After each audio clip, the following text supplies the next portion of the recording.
Imagine this. You've spent 10 years building your business. You've got a great product, a loyal team, and then, boom. One morning you wake up, check your phone, and your search results are a graveyard of one-star reviews and a scathing blog post on page 1. Sam, is it actually possible to recover from that, or is it just game over? It feels like game over, doesn't it? But honestly, Alex, that's exactly why online reputation management, or ORM, exists. It's not just about damage control after a disaster. It's about building a digital fortress before the storm hits.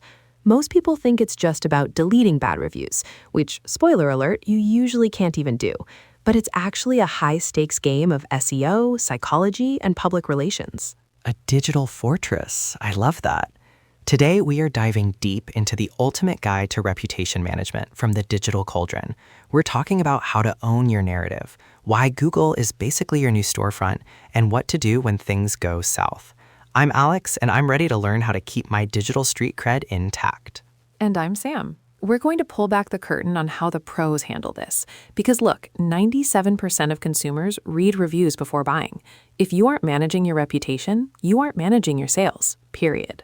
97%? That is basically everyone with an internet connection. Okay, so let's start at the beginning. What is ORM actually? Is it just a fancy word for PR? Not quite. PR is often about outbound messaging, getting your story into the news. ORM is about what people find when they go looking for you. It's the digital mirror. It's the process of monitoring, influencing, and managing the public perception of your brand across the entire web.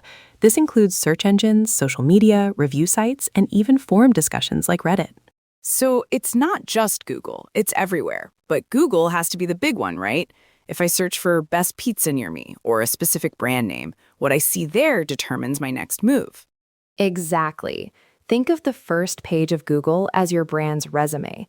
If that resume has a failed drug test in the form of a bad news article at the top, you aren't getting the job. The guide breaks this down into 3 core pillars: monitoring, responding, and proactive building. Let's talk monitoring. How do I even know what people are saying without spending 24 hours a day on Twitter? I refuse to call it X, and Yelp. You use tools, Alex. You have to automate the listening. Google Alerts is the basic free version, but serious businesses use things like Mention or Brand24. These tools crawl the web and ping you the second your brand name, or even your own name as a founder, is mentioned. It gives you the chance to respond in real time. Real-time responding sounds stressful. Like, what if someone is just being a troll? Do I have to be nice to everyone? Because I've seen some business owners go Gordon Ramsay on their reviewers, and it usually doesn't end well. Oh, the Ramsay approach is a recipe for a PR nightmare. Here's the secret. When you respond to a negative review, you aren't actually talking to the reviewer. You're talking to the thousands of people who will read that review later.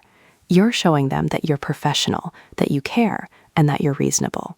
Wait, that's a huge shift in perspective. I'm not defending myself to the hater, I'm auditioning for the next customer.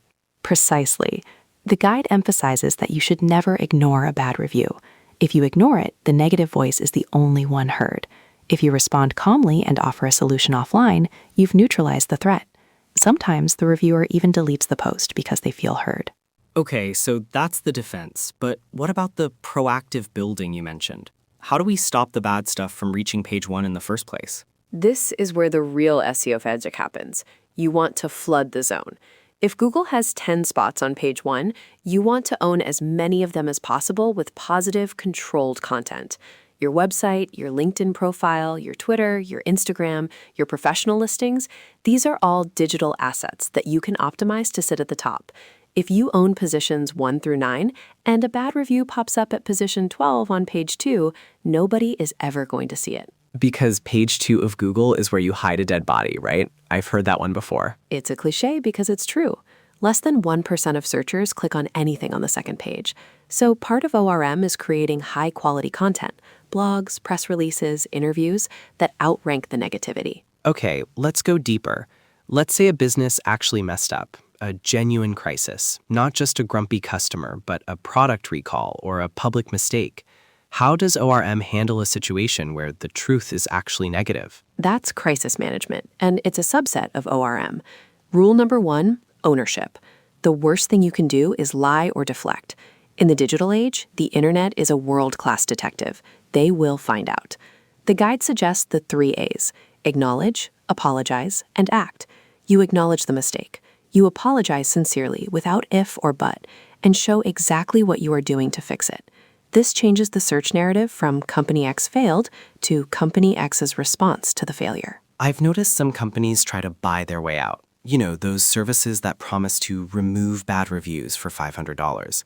Is that legit? It sounds like a scam. It almost always is a scam, Alex. Most platforms like Google and Yelp have incredibly strict policies against removing reviews unless they violate specific terms of service, like using profanity or being clearly fake. If someone tells you they have a secret backdoor to Google to delete a 2-star review from a real customer, they are lying to you. Real ORM is about long-term strategy, not a delete button. What about the social proof aspect? I read in the guide that reviews aren't just for SEO. They actually change how our brains perceive value. Can you explain that? It's a psychological phenomenon. As humans, we are wired to look at the herd for safety. If we see a restaurant with 4.8 stars and 2,000 reviews, our brain shortcuts the decision-making process. We assume it's safe. If we see a 3.2-star rating, our threat response kicks in. We think, I might lose money here, or I might have a bad experience. High-quality reputation management actually increases your conversion rate because it lowers the perceived risk of the transaction. So even if your marketing is amazing, your reputation acts like a leak in the bucket. You can pour as much money into ads as you want, but if the reputation is bad, the customers just leak out the bottom. Exactly. You're basically paying to send people to a place where they'll decide not to buy from you.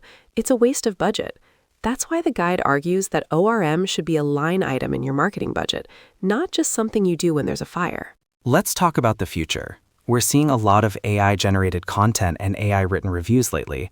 How is AI changing the reputation game? Is it getting harder to tell what's real? It's getting much harder. We're entering an era of reputation inflation.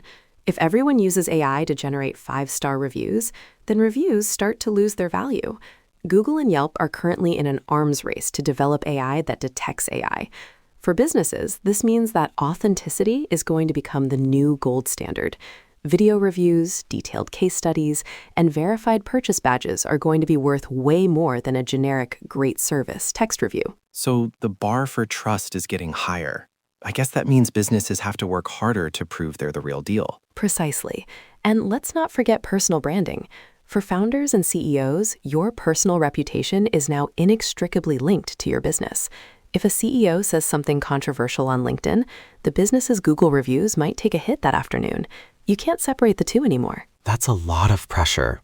So for our listeners who are running a business right now, maybe a small local shop or a growing tech startup, what are the first 3 things they should do after listening to this episode? First, perform a digital audit. Search your brand name in an incognito window and see what actually comes up. Don't just look at page 1. Look at the images and the people also ask section. Second, set up your monitoring. Use a free tool like Google Alerts today for your brand and your key executives. Third, create a review request system. Don't leave your reputation to chance. Ask your happiest customers for reviews systematically. The more positive volume you have, the less any single negative review can hurt you. Love that. It's about being proactive. Don't wait for the fire to buy the fire extinguisher. Sam, this has been an absolute masterclass. I feel like I need to Google myself right now just to be safe. Laughter. Just make sure you use incognito, Alex. Otherwise, your own history will bias the results. But seriously, your reputation is your most valuable intangible asset. Protect it like it's your cash flow, because eventually it will be.